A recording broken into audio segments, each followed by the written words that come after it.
Assalamu Walaikum. Hello friends, how are you? Welcome back to my another video.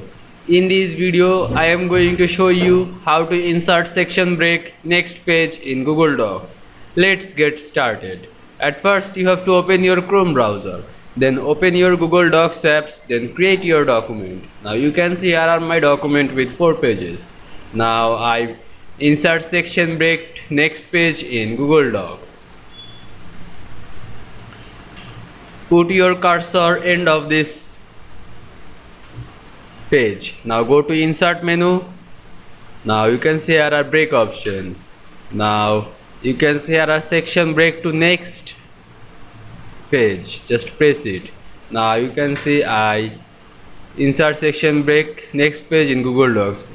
Now I double click to second page header option. Now you can see here are header section 2.